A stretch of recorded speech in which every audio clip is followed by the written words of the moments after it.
দর্শক, ইরান কুয়েতে ব্যাপক হামলা চালিয়েছে আজ ভোরে এবং দিনের বেলায়। তাতে বহু মার্কিন সেনা হতাহত হয়েছে এবং অন্তত 6টি বড় ধরনের বিমানের হ্যাঙ্গার ধ্বংস হয়েছে, ইরান দাবি করেছে এটি। এদিকে মধ্যপ্রাচ্যে অন্তত 100 রিফিলিং ট্যাঙ্কার বিমান মোতায়েন করেছে আমেরিকা। এর ভিতরে বেশিরভাগই ইসরায়েলে মোতায়েন করা হয়েছে। এর মানে হচ্ছে যে ভয়ঙ্কর রকমের একটা ইরান বিরোধী অভিযান চালাতে যাচ্ছে আমেরিকা, তার আলামত এটা। এদিকে ইরানের সামরিক বাহিনীর পক্ষ থেকে সতর্ক বার্তা দেওয়া হয়েছে, মধ্যপ্রাচ্যের যে সমস্ত দেশে মার্কিন সেনা মোতায়েন আছে সেই সমস্ত সেনা মোতায়েনের অবস্থান থেকে অন্তত 500 মিটার অর্থাৎ আধা কিলোমিটার দূরে লোকজনকে থাকতে বলা হয়েছে। এর মানে হচ্ছে ইরান বড় রকমের অভিযান চালাতে যাচ্ছে।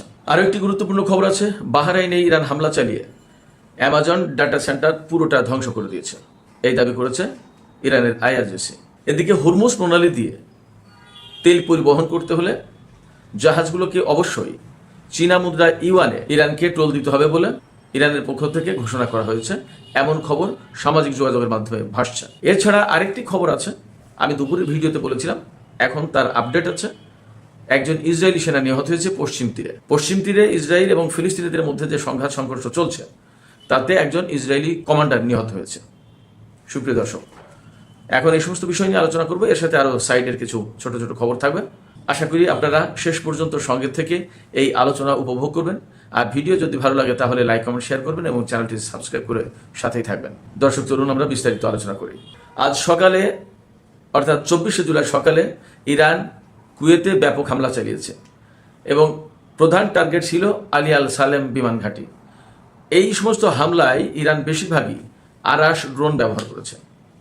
এই আরাশ ড্রোন সম্পর্কে আমি গত কয়েকদিন বলেছি, যেদিন আরাশ ড্রোন নতুন করে উন্মোচন করলো অর্থাৎ আরাশ ড্রোন ব্যবহার করবে বলে ইরান ঘোষণা দিল, সেদিন আমি বলেছিলাম এই ড্রোন কতটা বিধ্বংসী। 2000 কিলোমিটার পাল্লার অর্থাৎ 2000 কিলোমিটার দূর পর্যন্ত যেতে পারে আর 150 কেজি ওয়ারহেড বা বোমা বা বিস্ফোরক বহন করতে পারে এবং ঘন্টায় প্রায় 400 কিলোমিটার বেগে যেতে পারে। বেশ গতিসম্পন্ন। 400 কিলোমিটার মানে খুব সহজ ব্যাপার না। এই ড্রোন ইরান ব্যাপকভাবে কাজে লাগাচ্ছে। এটা কামিকাজে অর্থাৎ আত্মঘাতী ড্রোন, একেবারে সুনির্দিষ্ট লক্ষ্যে গিয়ে আঘাত আনে, বিস্ফোরিত যায়। যে লক্ষ্যে আঘাত আনো সেই লক্ষ্য শেষ। আলী আল সালেম বিমান ঘাঁটিতে আজকে হামলা চালিয়েছে, সেখানে ইরান বলছে যে বহু মার্কিন সেনা নিহত হয়েছে, আহত হয়েছে। আর এর সাথে ওই আলী আল সালেম বিমান ঘাঁটিতে অন্তত 6টি হ্যাঙ্গার ধ্বংস হয়েছে। সেখানে ড্রোন ছিল নাকি বিমান ছিল পরিষ্কার না, বাট সম্ভবত বিমানের হ্যাঙ্গার। এটা যেহেতু বিমান ঘাঁটি এবং আলী আল সালেম বিমান ঘাঁটিটা কুয়েতে আমেরিকার খুব গুরুত্বপূর্ণ বিমান ঘাঁটি, সেখানে বিমানের হ্যাঙ্গারই হওয়ার কথা। 6টি বড় বড় হ্যাঙ্গার ধ্বংস হয়েছে। বড় হ্যাঙ্গার মানেই এক একটা হ্যাঙ্গারে 3-4টা করে যুদ্ধ বিমান থাকতে পারে। তার মানে কুয়েতে আজকে ভালো রকমের ক্ষয়ক্ষতির মুখে পড়েছে মার্কিন সেনার, এটা পরিষ্কার। এরপরে একইভাবে বাহরাইনের আমাজন ডেটা সেন্টার, আমেরিকার খুবই গুরুত্বপূর্ণ ডেটা সেন্টার, এই ডেটা সেন্টারে ইরান আজকে আবার নতুন করে হামলা চালিয়েছে এবং এবার ইরানের পক্ষ থেকে বলা হয়েছে যে এই ডেটা সেন্টার একদম কমপ্লিটলি ধ্বংস করা হয়েছে, একদম শেষ। তার মানে মধ্যপ্রাচ্যকে কেন্দ্র করে আমেরিকা এই যে সাইবার, তারপরে ডিজিটাল এবং এই সমস্ত ডেটা ক্লাউড, এই সমস্ত গুগল, কত কিছু যে কেন্দ্র করে তুলেছিল, যোগাযোগ নেটওয়ার্ক সৃষ্টি করেছিল, এগুলো কিন্তু এখন সব ধ্বংস হয়ে যাচ্ছে, ঝরে ঝরে পড়ছে। এদিকে আমেরিকা গত রাতে খার্গ আইল্যান্ডে, ইরানের যে খার্গ আইল্যান্ড, যেখানে তেলের প্রধান কেন্দ্র, তেল রপ্তানির প্রধান কেন্দ্র যে দ্বীপ, এই দ্বীপে ইরান হামলা চালিয়েছে এবং সেখানে একটি বেসরকারি অর্থাৎ একদম বেসরকারি বিমানবন্দর, সেই বেসরকারি বিমানবন্দরে হামলা চালিয়েছে। সেখানে 4টি হেলিকপ্টার ধ্বংস হয়েছে। এই হেলিকপ্টারগুলো কমপ্লিটলি বেসামরিক কাজে ব্যবহার করা হতো, বিশেষ করে সাগরে কোনো অসুবিধা বিপদ আপদে পড়লে তাদের উদ্ধারের জন্য এই হেলিকপ্টারগুলো ব্যবহার করা হতো। এই হেলিকপ্টারগুলো ধ্বংস করা হয়েছে। এটা আরেকটা বাজে নজির স্থাপন করেছে, এমনটা দাবি করেছে ইরান এবং এর প্রতিবাদ জানিয়েছে। বেসামরিক স্থাপনা, বেসামরিক জিনিসপত্র লক্ষ্য করা তো কোনো মানে নেই। এদিকে ইরান আমেরিকার মধ্যে যে হামলা পাল্টা হামলার ঘটনা প্রতিদিন ঘটছে তা তো আমরা সবাই দেখছি। এই অবস্থায় ইরান হামলা জোরদার করেছে, তাও আমরা দেখছি। আমেরিকার বিরুদ্ধে কিন্তু ইরান হামলা জোরদার করেছে এবং এখন মেইনলি আরাশ ড্রোন এবং হাইপারসনিক ক্ষেপণাস্ত্র, বিশেষ করে খাইবার শেখান, তারপরে খুরম শার 5, ফতে 110, তারপরে সিজিল, এই সমস্ত ক্ষেপণাস্ত্র ব্যবহার করছে ইরান এবং এতে ক্ষয়ক্ষতির পরিমাণ কিন্তু বাড়ছে। এবং মোটামুটি এই কয়েকদিন যা বুঝতে পারছি আমি, যা দেখা যাচ্ছে, তাতে মধ্যপ্রাচ্যের মার্কিন ঘাঁটিগুলো একদম শেষ করে দেওয়ার ব্যবস্থা করেছে ইরান, যাতে এই অঞ্চলে মার্কিন সেনারা আর থাকতে না পারে, ফিরতে না পারে। মূল টার্গেটটা কিন্তু এইটা। এবং ইরান এই যে হামলা চালাচ্ছে সেটা আমেরিকাও বুঝতে পারছে, তার জন্য পাল্টা কিছু ব্যবস্থা নিয়েছে, আমি পরে আসছি। তো এই যে হামলা জোরদার করেছে, এর প্রেক্ষাপটে আজকে ইরান সতর্ক বার্তা জারি করেছে পারস্য উপসাগরীয় এলাকার যত দেশে মার্কিন সামরিক ঘাঁটি আছে বা মার্কিন সেনা মোতায়েন করা আছে সব দেশের জন্য। এই সতর্ক বার্তায় বলা হয়েছে যে যে সমস্ত দেশে এবং যে সমস্ত জায়গায় মার্কিন সেনাদের অবস্থান আছে, অর্থাৎ সেনা ঘাঁটি আছে বা ফাঁড়ি আছে বা ছোট ছোট ব্যারাক আছে, তারপরে সামরিক ঘাঁটি আছে, বিমান ঘাঁটি আছে, এমনকি ঘাঁটি ভেঙে চুরে যাওয়ার কারণে যদি অস্থায়ীভাবে কোনো ক্যাম্প সৃষ্টি করে বা ক্ষেপণাস্ত্র বা র্যাডার বা এরকম কোনো কিছু যদি মোতায়েন করা থাকে, ক্ষেপণাস্ত্র প্রতিরক্ষা ব্যবস্থা, তো সেই সমস্ত জায়গা থেকে অন্তত 500 মিটার দূরে, অর্থাৎ আধা কিলোমিটার দূরে সাধারণ লোকজনকে থাকতে বলা হয়েছে, যাতে এই সমস্ত মানুষ কোনো মতেই মার্কিন সেনাদের কাছে, সেনা ঘাঁটির কাছে, সেনা ব্যারাকের কাছে সামরিক প্রতিরক্ষা সরঞ্জাম যে সমস্ত মোতায়েন করা আছে সেগুলো ধারে কাছে যাতে না আসে। তাতে মনে হচ্ছে যে ইরান আজকে থেকে হয়তো নতুন করে তাদের অভিযানের মাত্রা বাড়াবে এবং কোথায় কোথায় কি কি আছে সমস্ত সবকিছুর উপরে হামলা চালাবে। এবং আমেরিকার পক্ষ থেকে কিন্তু একটা বিষয় মোটামুটি স্বীকার করা হচ্ছে। ইরান গত কয়েকদিন আগে বলেছিল যে জর্ডানে বা বাহরাইনে যে সমস্ত হামলা চালিয়েছে ইরান, খুব লেটেস্ট হামলা এবং অনেক বড় ক্ষয়ক্ষতি হয়েছে।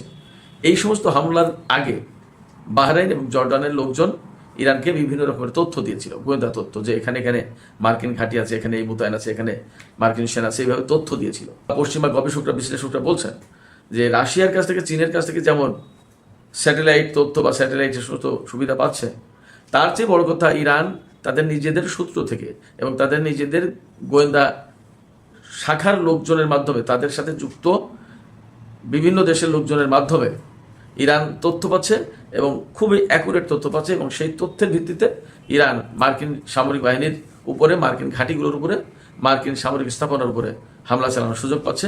এখানে ইরান নিজেদের দক্ষতা, যোগ্যতা এবং নিজেদের সূত্র, নিজেদের সোর্স এজেন্টকে ব্যবহার করছে। এরকম একটা প্রেক্ষাপটে মার্কিন সেনারা, আমার বিশ্লেষণে, মধ্যপ্রাচ্যে এই মুহূর্তে অনেক বেশি কঠিন অবস্থা পার করছে, কঠিন সময় পার করছে। আরও 3টা খবর আমি আপনাদেরকে জানিয়ে আজকের ভিডিও শেষ করব। একটা খবর হচ্ছে যে মধ্যপ্রাচ্যে এই মুহূর্তে অন্তত 100টি রিফুয়েলিং ট্যাঙ্কার বিমান মোতায়েন করা হয়েছে। আমি গত 2 দিন আগে সম্ভবত খবর দিয়েছিলাম যে ইসরায়েলের বেন গুরিয়ন বিমানবন্দরে আমেরিকা 33টি রিফুয়েলিং ট্যাঙ্কার বিমান মোতায়েন করেছে এবং সেখানে আরও 7টি ট্যাঙ্কার বিমান মোতায়েন করতে চায় আমেরিকা। তাতে আপত্তি জানিয়েছিল ইসরায়েলের বেসামরিক বিমান কর্তৃপক্ষের পরিচালক। ওই ভদ্রলোক বলেছিল যে যদি আর একটা রিফুয়েলিং ট্যাঙ্কার বিমান মোতায়েন করা হয় তাহলে এই বেন গুরিয়ন বিমানবন্দরে যাত্রীবাহী বিমান চলাচলের মারাত্মক রকমের অচল অবস্থা তৈরি হবে এবং প্রতিদিন অন্তত 5,000 টিকিট বাতিল করতে হবে, 30টি ফ্লাইট বাতিল করতে হবে। তো সেই বেন গুরিয়ন বিমানবন্দর বাদে হয়তো আরও বিমানবন্দরে রেখেছে। এখন ইসরায়েলে যে কতটি বিমান রেখেছে রিফুয়েলিং ট্যাঙ্কার আমেরিকা সেটা পরিষ্কার না, কিন্তু বেন গুরিয়নের হিসাব তো ছিল কমপক্ষে 33টা, আরও 7টা যদি রাখে তাহলে 40টা। এবং এই আমি যে খবর উল্লেখ করছি সেই খবরে বলা হয়েছে যে 100টি রিফুয়েলিং ট্যাঙ্কার যে মধ্যপ্রাচ্যে মোতায়েন করা হয়েছে তার ভিতরে বেশিরভাগই আপনার ইসরায়েলে। তো বেশিরভাগ যদি হতে হয় তাহলে কমপক্ষে 50টার বেশি ইসরায়েলে মোতায়েন আছে এমনটি বলতে হবে। আরও জায়গায় হয়তো তুরস্কে মোতায়েন আছে, আজারবাইজানে মোতায়েন থাকতে পারে, এরপরে সিরিয়াতে মোতায়েন করতে পারে, ইরাকের আর কোন কোন গোপন ঘাঁটি আছে এবং কোথায় মোতায়েন করেছে কে জানে। অনেক ব্যাপার থাকে, কোথায় কোথায় মোতায়েন করেছে আমরা তো কেউ জানি না। সংযুক্ত আরব আমিরাতের গভীর অভ্যন্তরে বা সৌদি আরবে মোতায়েন করতে পারে। সৌদি আরবের সাথে পরমাণু চুক্তি হয়েছে, যদিও সে পরমাণু চুক্তি নিয়ে নানা রকমের কথাবার্তা, টানাপোড়ানোর গল্প শোনা যাচ্ছে, দেখা যাক কী হয়। তো এই যে রিফুয়েলিং ট্যাঙ্কার মোতায়েন করলো আমেরিকা মধ্যপ্রাচ্যে 100 অন্তত, এর কারণ কি? এর কারণ হচ্ছে খুব ইমিডিয়েটলি ইরানের বিরুদ্ধে আমেরিকা ভয়াবহ রকমের সামরিক অভিযান চালাবে, হামলা চালাবে। মার্কিন প্রেসিডেন্ট ডোনাল্ড ট্রাম্প তো বলেছেন যে আমরা এমন হামলা চালাবো যা নজির নেই, নজিরবিহীন হামলা। ইরানে এর আগে কখনো এত বড় হামলা চালানো হয়নি, এমনকি যে 40 দিনে যা যুদ্ধ হয়েছে সেই যুদ্ধের চেয়েও বড় হামলা চালাবে এখন। তো যার কারণে 100টি রিফিলিং ট্যাঙ্কার জড়ো করতে হয়েছে এখানে। তার মানে বহু সংখ্যক যুদ্ধ বিমান এই হামলায় অংশ নেবে এবং মনে হচ্ছে ইরানকে মাটির সাথে একদম মিশিয়ে দেবে, তামা করে দেবে। এখন ইরান এটা কীভাবে মোকাবেলা করে দেখা যাক, তারা কীভাবে কী প্রস্তুতি নিচ্ছে এবং আদৌ এই হামলা হবে কিনা সেটাও একটা প্রশ্নের ব্যাপার। এই প্রশ্ন তুলছি এই কারণে বা এই কথা বলছি এই কারণে যে দেখা গেল শুধু ডোনাল্ড ট্রাম্প এরকমের বড় রকমের হুমকি দেওয়ার চেষ্টা করছে ইরানকে, আসলে নাও হতে পারে। আবার এমন হতে পারে সত্যিই হামলা করে বসলো। সেক্ষেত্রে ইরানকে অবশ্যই সতর্ক থাকতে হবে। ইরান কীভাবে মোকাবেলা করে আমরা অপেক্ষায় থাকলাম দেখার। আমরা অবশ্যই চাই যে এই ধরনের বড় হামলা না হোক। আমি আরও দুটি খবর দিতে চেয়েছিলাম। একটি খবর হচ্ছে হরমুজ প্রণালীতে ইরান নতুন করে নাকি ঘোষণা করেছে, এটাও সামাজিক মাধ্যমের খবর, যে হরমুজ প্রণালীতে যে সমস্ত জাহাজ তেল নিয়ে যাবে সে সমস্ত জাহাজকে ইরানের কাছে তো অর্থ পরিশোধ করতে হচ্ছে। তো এই অর্থ চীনা মুদ্রা ইউয়ানে দিতে হবে, ডলারে দিলে হবে না। তার মানে ইরান, রাশিয়া এবং চীন ডলারাইজেশন যে প্রক্রিয়াটা শুরু করেছে এবং ডলার ব্যবহার না করে, ডলার ব্যবহারকে অনুৎসাহিত করে চীনা মুদ্রায় যে ব্যবসায়িক লেনদেন সম্পন্ন করার